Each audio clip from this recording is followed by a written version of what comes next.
অন্তর্বর্তী সরকার ক্ষমতা গ্রহণের পর থেকেই শুরু হয় নানা ষড়যন্ত্র।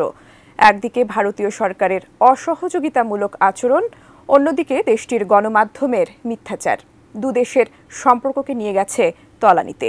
আর সাম্প্রতিক কিছু ঘটনার ফলশ্রুতিতে ঢাকা নয়াদিল্লির মধ্যে উত্তেজনাও এখন তুঙ্গে।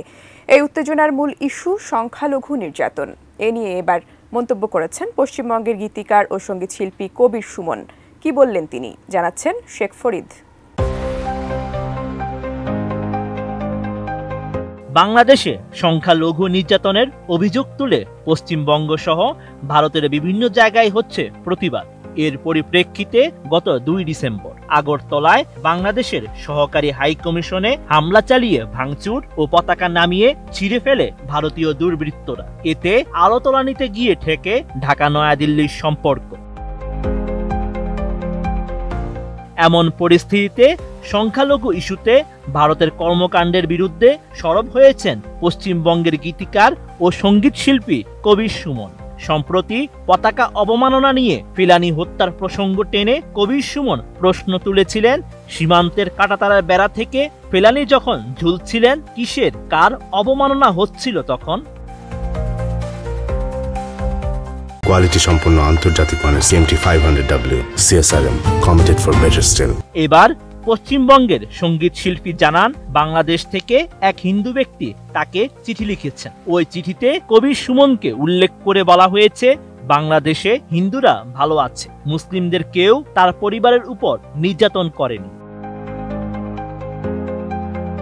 7 ডিসেম্বর ফেসবুকে কবির সুমন আরো লিখেন, আমি হিন্দু পরিবারে জন্মগ্রহণ করেছি, কিন্তু আমি মানুষ হতে চাই। মুসলমানেরা আমার ও আমার পরিবারের উপরে অত্যাচার করেনি জেঠু, আমার প্রণাম নিবেন। কথাগুলো একটু আগে আমায় লিখে জানিয়েছেন আমার স্নেহভাজন এক নবীন বাংলাদেশি বন্ধু।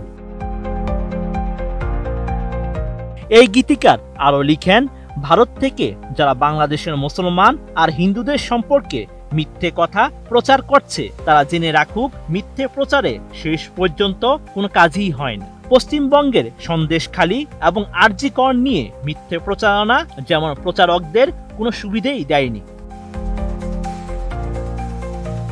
জুলাই আগস্টে গণ অভ্যুত্থান চলাকালীন ছাত্র জনতা দাবির পক্ষেও সমর্থন জানিয়ে একাধিক বার্তা দিয়েছেন কবির সুমন।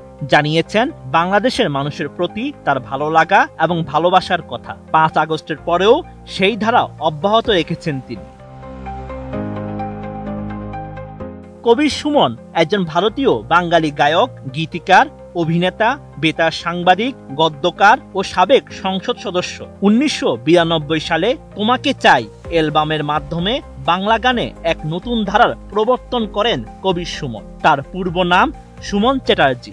2000 সালে ইসলাম ধর্ম গ্রহণ করে তিনি তার পুরনো নাম পরিত্যাগ করেন।